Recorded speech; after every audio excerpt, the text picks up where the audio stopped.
Hi, everybody. Today's Wednesday, July 1st, Scott. It's the year is July. July 1st, 2026. And our dear friend, our brother, Scott Ritter is here with us. Welcome, Mike, Scott. Thanks for having me. And let me start, Scott, with a new article in Wall Street Journal. It says Trump briefed on all-out war options in Iran. But he decided to stick with talks.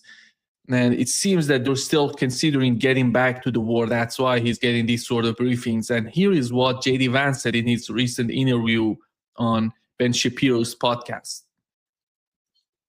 What the president has told us to do is use this MOU to sort of refill the world's oil economy, to refill some stocks, and then to see where the hand is. What is your understanding about, because there are people who are arguing even with MOU. We know that MOU is some sort of roadmap. It's not something, it doesn't bring any sort of commitment on it on both sides. But the argument is basically what J.D. Vance just said. The United States is preparing, is trying to deal with those economic issues, and right now they're going to get back maybe right after the midterm elections or even before. What is your understanding when you see these sort of reports on Wall Street Journal, the way J.D. Vance, which many people argue he's the guy who tries to negotiate, who tries to find some alternative to Washington, and see they talk this way? Well, first of all, you need to understand that the United States is agreement incapable. There is no MOU. J.D. Vance just said there is no MOU because the MOU isn't a timeout. Did you read the MOU as a timeout? I didn't read the MOU as a timeout. The MOU is supposed to be a ceasefire that brings about a 60-day period of discussions that brings about a total cessation of hostilities. That's what J.D. Vance just said is there is no end of war. This is just buying time so that we can refill the oil, and then we're going to go right back to it. So why the hell is Iran negotiating? Okay, the MOU is null and void. Iran should be blowing the crap out of America right now because the war is still on. Annihilate the American bases. Take Israel off the face of the map. If you don't, then you're just playing this game. That means that Iran is playing the game as well. And this is what I've said all along. I said that both sides are playing the game here. Because while the United States is refilling its oil tanks, Iran's recharging its economy and also getting its military back up, rebuilding, et cetera. But Trump did not get briefed on all-out war plan. There is no all-out war plan with Iran. We already did the all-out war plan. We lost. What else can we do? Bomb them again? With what? Weapons we don't have? Invade them with divisions that don't exist? It's not as though we've been flowing, tens of thousands, hundreds of thousands of troops into the region, stockpiling munitions and fuel and other equipment necessary for a long, extended ground campaign. We don't have that ability. All we have is air ability, and that ability has been, significantly reduced because of the expenditure of munitions we can't replace. So right now, Trump is just buying time until the midterms. That's all this is about. This is about political buying time. He's a liar. He's a charlatan. He's a fraud. He's Donald Trump. Everybody should have known that. The Iranians know that. But if you know that going in, then you adjust accordingly as well. This means that Iran is not just sitting on its hands. Iran is strengthening its military capacity, and Iran is strengthening its economy. The last time I checked, it was Iran that got a whole bunch of oil tankers out of the Persian Gulf into the open sea for going to market. They've sold a lot of oil. They're making a lot of money. They're raising funds. This is the reality. The reality is that at the end of the day, if Iran isn't willing to shut the Strait of Hormuz permanently until they have a actual peace treaty, this is what Iran's going to get. Because all Trump is doing is playing stupid games, really stupid, dishonest games. But hey, we're talking about the nation that was negotiating with Iran about, resolving the nuclear problem when they attacked, not once, but twice. So this is just par for the course. The United States can't be trusted, and every nation in the world should be watching this. Russia, you can't make a deal with America because it's not a deal. America will say one thing, the MOU says that we've committed to something else. We haven't committed to anything except recharging the oil tank. That's it. Yeah. When, in your opinion, let's assume he's considering all-out war. Is that going to bring when I think the only difference they can bring to the battlefield is going to be ground invasion, which is something they haven't done before. They talk about it, about Hark Island. We had Keith Kellogg talking about it, General Keane on Fox News talking about it. And basically their argument is if we can capture Hark Island or some islands in the southern part of Iran, that would be a huge influence, not only on Iranian economy, but also on the Strait of Hormuz. We can basically control this strait. And let's assume his main objective is going to be that. Is that achievable militarily? No. I mean, we might be able to flood the zone and get some troops in there to temporarily occupy Hark Island, but then what? We've set up a Din Bin Phu type situation, where we have people in a small little place that's going to get pounded into the dust by Iranian missiles that we can't interdict. We're going to try and push an air envelope over the island. We're going to lose aircraft. And eventually we'll have to withdraw our troops from the island. Plus, I don't think we can take the island. Where are we going to get the troops? How are they going to get there? People haven't thought this thing through. When you deploy tens of thousands of troops, they have to land at an airfield. I think Iran will know what airfield that is almost immediately upon the arrival of the first airplane. That airfield will become inoperable, attacked constantly. Any troops that have been offloaded have to go to a troop assembly point that becomes a target. How do you assemble troops and get them prepared, get the equipment ready to operate when they're being attacked by missiles constantly? Steve Kelly doesn't know what he's talking about. None of them know what they're talking about. This is just stupidity, real stupid. I mean, if they presented this at a command and staff college course, they'd be fired for incompetence. They'd be relieved. They'd be kicked out because it just shows absolute lack of military acumen. Logistics. Where are you going to get the logistics for this ground combat operation they want to wage? We're talking about two Army officers that have no idea what an amphibious operation is, because that's where they're going to drop paratroopers on Hark Island. You come in with air assault.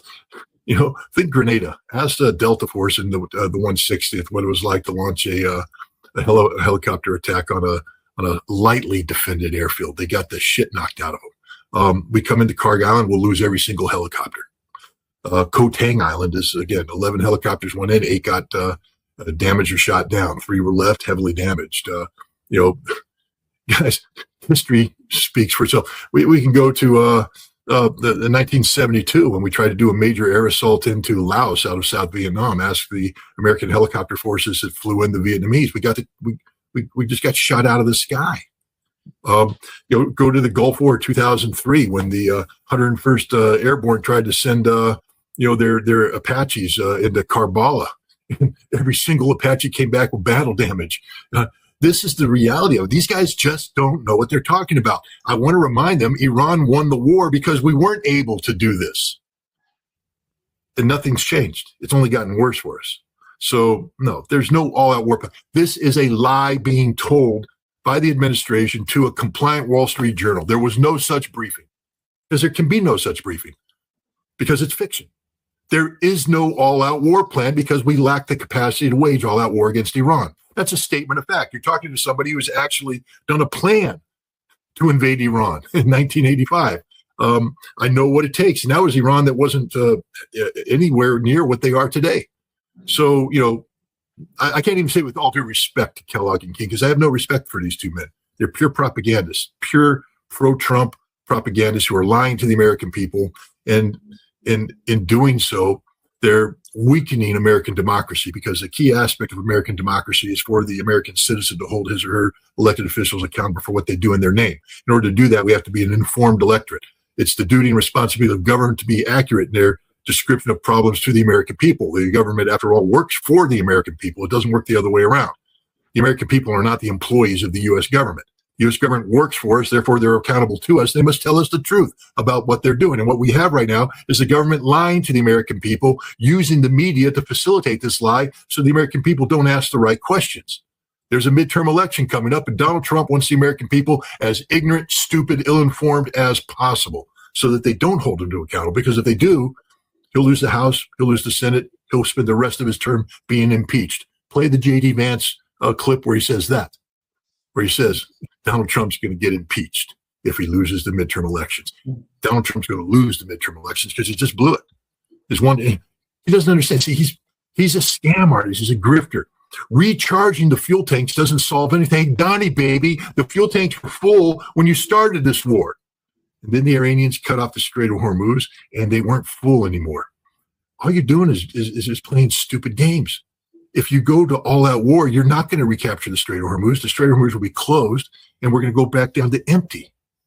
The American people should be smart enough to see this and understand this. Since the ceasefire been announced between the two sides, we had something like 4 attacks, American attacks on Iranians, and then Iranian responses. What is your assessment of, the Iranian air defense system? Because all of these attacks were far, away from the Iranian borders in the southern part of Iran. They didn't attack the targets from the western part of Iran, which was the case during the war. Then all attacks, 4 attacks, it was basically in the southern part of Iran and in these islands or these close, some regions, some areas like Syria. They're so close to the Persian Gulf and to the Sea of Oman as well. And do you think there is an assessment on the two sides, understanding what's going on with the air defense? Because I don't remember if Iran had or actually Archer. They said they have a new air defense system. In my opinion, is the new integration of the air defense system they already had before. What is your understanding of these new air defense systems that Iran is talking about? I don't know. I mean, what I would say is, what we saw near the end of the war, that Iran was transitioning from radar controlled air defenses, which the United States, has the capacity to engage with. Our entire suppression of enemy air defense concept is predicated on identifying radars and destroying radars, suppressing radars, jamming radars. And then what we saw with the Iranians and when the United States ran out of standoff weapons is that they shifted over to electro-optical guidance and infrared guidance, different kinds of target acquisition, and the United States started losing aircraft. And that's when we immediately started, saying we need a ceasefire because we had lost the advantage. But those are that's superficial analysis, meaning that I can't tell you what systems were used. I can't tell you, was this improvised or was this, part of a, pre-planned? The Iranians, rightly so, aren't telling anybody about it because why would they? Is it their job to tell you and I how they're organizing their air defense? No, it's a secret. So we'll be left guessing. But I think, you can see by the kind of targets that the United States is striking is that we're not doing deep penetration of Iranian airspace. We're attacking on the periphery, meaning that we're using what's left of our standoff weapons to strike these targets. What amazes me that, again, you see in the United States, they say these Iranians are unpredictable. J.D. Vance keeps talking this way because from what I've heard so far, from before the war started and during the war, they said they basically did everything they said before. And why is it so difficult to understand what would be the reaction on the part of Iranians? Is it some sort of ignorance on their part? They don't want to listen to these guys in Iran, or what is that? Well, remember, J.D. Vance, first of all, speaking to the American public, which means he's lying. Again, I'm just saying straight up, the Trump administration doesn't know how to tell the truth to the American public. So what do you want me to do? Assess his lies? Why is he lying? Well, we know why he's lying, because he can't tell the truth, because the truth hurts. The Iranians aren't unpredictable. The Iranians have been the most predictable opponent imaginable. But you have to call them unpredictable because the United States hasn't been able to sustain any sort of predictable, outcome here. We're losing. We're getting beat. And rather than to acknowledge that the Iranians are beating us because of our incompetence, we have to, shape the mental battlefield that's, because it's mental warfare being waged against the American people by the American government right now. And basically, we have to say something to the American people that they'll understand. And so American people, that we all understand what happens when we wake up in the morning, we have a pattern of life, and we go out and the car doesn't start. It was unpredictable. A mouse ate the electric wiring overnight, and I need a new starter. You see, that disguises the fact that I'm incompetent. that I didn't, weatherproof my car. I didn't, clean my car. I allowed a mouse to nest in my car.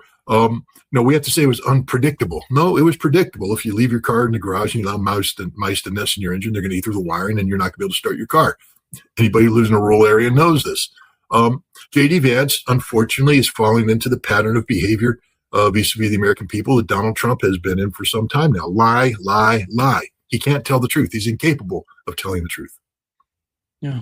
Do you think that we had the MOU between Iran and the United States? Then I don't know what was the reason for the MOU between Lebanon and Israel, because the MOU in Lebanon doesn't bring any sort of commitment, as you've just mentioned about the MOU between the US-Iran MOU.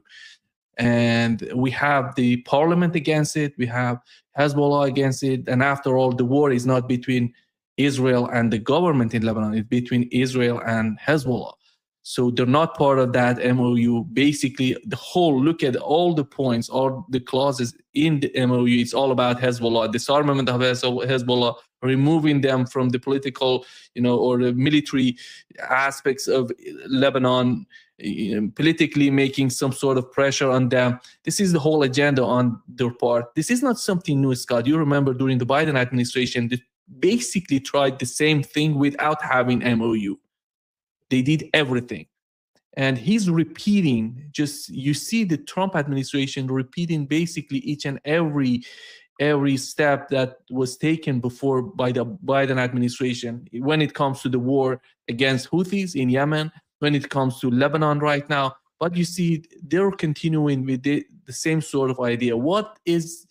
Do you think, are they going to achieve something in Lebanon by this sort of attitude? Yeah, they're going to achieve the defeat of Israel. Yay. Now, let's remind everybody that Israel's been beaten by Hezbollah not once, not twice, but 3 times. I mean, Israel occupied southern Lebanon once before, and they were forced to leave because Hezbollah kicked their ass. That was in 2000. 2006, Israel claimed they were going to wipe Hezbollah off the face of the earth. We had the August 2006 war. Hezbollah survived. They beat Israel. Israel had to sue for peace. And now we have the ongoing conflict where Hezbollah is supposed to disappear, but they're not. They're slaughtering Israeli tanks as we speak. They have, drone warfare right now, redefining the nature of the conflict between Hezbollah and Israel. Israel in the United States, we're playing cheap, stupid games. We're acting as if Iran and Hezbollah are children that can be fooled. Because Hezbollah has said, we will continue to resist so long as Israel occupies southern Lebanon. Israel must leave all of Lebanon. So our solution was to broker a fake agreement between Israel and a fake Israeli government, because this President Aoun is a fake. He's a fraud. He's an Israeli agent. Everybody knows it, and now has been exposed as such. And what Aoun said is, oh, no, we authorize Israel to stay in southern Lebanon, so it's no longer an illegitimate occupation. Israel's welcome to be in Lebanon. Really? You think Hezbollah's going to fall for that? You think anybody's going to fall for that one other than stupid Aoun, who is taking Mossad money and, it's just a stupid game. The bottom line is this ends when Israel leaves Lebanon. That's it. It's the only way it ends. And Iran will never stop supporting Hezbollah. And Hezbollah will never lose to Israel. Israel will always lose. And the United States will always lose because we don't have a plan. When the forces of righteousness stand up against the forces of evil, the forces of righteousness will win. Hezbollah is the righteous side on this fight. And Iran. Before the fall of Bashar Assad, the problem in the region was Iran and the acts of resistance. Right now, Israelis are talking about 2 fronts. One of them against the Muslim Brotherhood, which is basically what they're thinking of, a combination of Turkey and Qatar. And the other side is the acts of resistance. It seems to me that in Israel, the priority right now is somehow shifting toward Turkey, because they see Turkey and Syria as one of the main problems right now, because they see somehow Syria may be easier than Lebanon, because in Lebanon they have Hezbollah there and they're fighting back. So let's try something in Syria. Do you think that is the recipe for Washington to stay there forever? Well, I don't think Washington wants to stay there forever. I mean, if that's the recipe, then they're just setting themselves up for failure. I mean, Donald Trump ran on a campaign that said, we're getting out of the Middle East. No more forever wars. So if you're saying now the policy of the United States is to get ourselves in a forever war, the American voters are stupid. We're ignorant.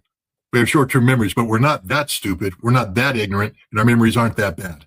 We know what we heard in the last campaign. We know what the president promised, and we know that what's happening right now is the exact opposite of what he promised, and that this is not a situation that was imposed on him. This is a situation because he opted to do this. This is 100% Donald Trump's fault. So, again, this is just sheer incompetence. I mean, I can't explain, the mental calculations that are necessary to lie on this scale, because normally when you lie, you're trying to achieve something. So the lie is designed to deceive people into believing, something else is happening. Here, the lies are actually leading people straight to that which you should be trying to avoid. I mean, the president shouldn't be trying to, take ownership of a forever war, but that's what's happening here. I'm dumbfounded by what's happening. I think almost everybody who watches the Russians are dumbfounded. Have you seen what Sergei Lavrov has been saying recently and what Vladimir Putin's been insinuating? That Donald Trump's insane.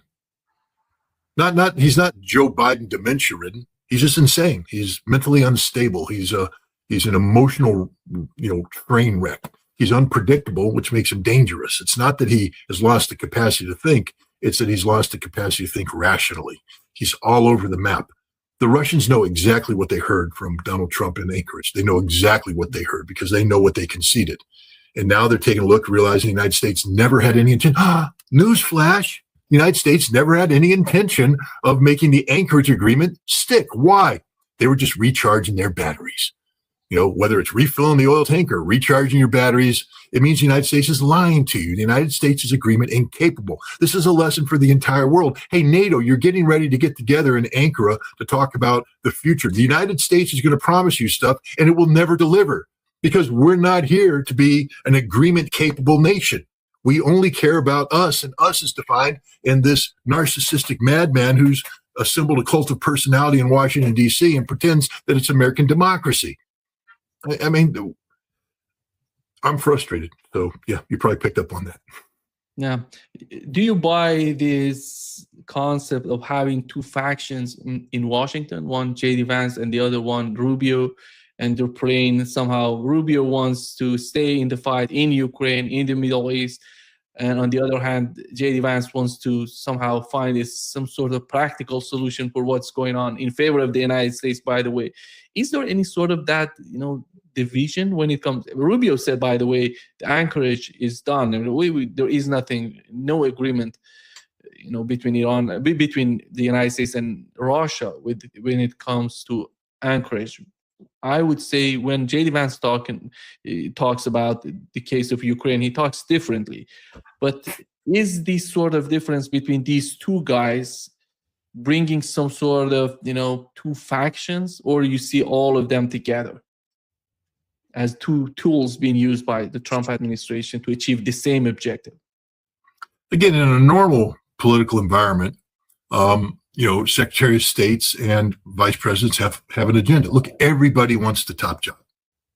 Marco Rubio ran for president. He wanted that job. He's Secretary of State. There was another Secretary of State that really wanted that job too, Hillary Clinton. J.D. Vance wants this job. He wants to be president of the United States. That's why he's vice president. You don't become vice president just to step aside. I mean, the only person that ever did that was Dick Cheney. He, I guess, didn't want to be president because he knew he was going to be president because George W. was so weak. But the bottom line is you have two men who want the highest office, and they have an election coming up. And so certainly there's going to be posturing against one another. But this factionalism succeeds only in an environment where, you have normalcy in terms of governance. A chief executive who understands relationships. I mean, the difference between a secretary of state and a vice president, and then apportions responsibilities accordingly. Donald Trump doesn't operate that. He's a cult of personality. How do you have a faction in a cult of personality? See, the cult of personality precludes factions. The cult of personality doesn't allow factionalism to take place, because the moment you have a faction, you now have a different cult of personality. You have a cult of personality around J.D. Vance. You have a cult of personality around Marco Rubio. The moment either Marco Rubio or J.D. Vance or both say, I'm really important and I matter, is the time when Donald Trump pulls the plug on them. Donald Trump will not brook this. He will not tolerate this. This is the house of Trump, that Trump is the only thing that matters. So there'll be whisper campaigns. You'll have people in the media spinning this way and that way. But in order to have a faction, you have to be given some rope to play with. Donald Trump doesn't give anybody any rope. He is the final arbiter. He is the man. He is God. Everything revolves around him. His is the only opinion that matters. So no, I don't buy into this factionalism nonsense. It's just stuff that people invent because they don't know, they don't have the courage to admit what's really going on. You haven't seen anybody in the mainstream media say, time out, it's a cult of personality. Time out, we have a narcissistic madman in office. Time out, it's not normal for the president of the United States to be doing what this man's doing. Everybody's trying to normalize it. And one of the ways to normalize it is to pretend that we have factionalism, where we have the Rubio camp playing off against the J.D. Vance camp. There's only one camp. It's the Donald Trump camp. Mm-hmm. There is a fight, serious fight in Israel. Two sides are fighting each other, Naftali Bennett and Netanyahu. He said that, Netanyahu said, I'm going to do everything to get elected again. And he said, we entered Iran twice to save ourselves from destruction of nukes. And there will be a third time if necessary. And they're talking about basically what it was shared by Iranian foreign minister today on his X account. In one of the comments of the Israeli defense minister, Israel Katz, it says that we're gonna, if the supreme leader of Iran, he was marked for death, and it seems that they're preparing to assassinate the new supreme leader of Iran. And the reaction on the part of Iranian foreign minister said the terms of the Islamabad MOU are crystal clear and public for all to see. POTUS has committed the United States to muzzling its pets in Tel Aviv. If they ignore their master, Iran will school them. This is the sort of rhetoric right now. I assume when Israel says they want to assassinate the new supreme leader of Iran, they're serious about it. I don't doubt it, because they did it before. They did it not just once, twice. For many years, they were assassinating Iranian scientists and all of that. We know that. We know the history. That's why it was taken seriously by the Iranian foreign minister. Let's assume they try to do something like that. How do you see the conflict, the escalation out of that sort of act, that sort of move on the part of Israel between Iran and Israel? How do I see it? It doesn't matter how I see it. I mean, because the reason I'm asking you, it's you always have the United States in the background, or Israel tried to start a war that they're not capable of fighting it, but they want the United States to fight it instead. Right, but the difference this time is that was always hypothetical under the Obama administration. We could beat Iran just if the United States joined in. First Trump administration, come on, Donnie baby, join us. We can beat Iran. It will happen. Joe Biden, come on, Joe, we can do it. Let's go, Joe. And everybody said no because they understood it was stupid. Donald Trump took the bait, and we went in. We didn't go in half-assed. We went in with everything. There's a reason why things didn't happen. It's because we lacked capacity. It's because the Iranians had better capacity than we would care to admit. But we went in with everything we had. We used all of our precision strike munitions. We got nothing left. And we lost. So the idea now that the Israelis are going to sit there and say, we're just going to continue to provoke Iran until the United States joins us again. So let's say we do. So what? I think the thing that has to change here, the Iranians are sort of in the same position now that Vladimir Putin's in. The provocation. But on the one hand, the Iranian leadership is saying, even with all the stupidity that's taking place right now, we have a chance to recharge our economy, to get our economy going, to engage decisively with Russia, China,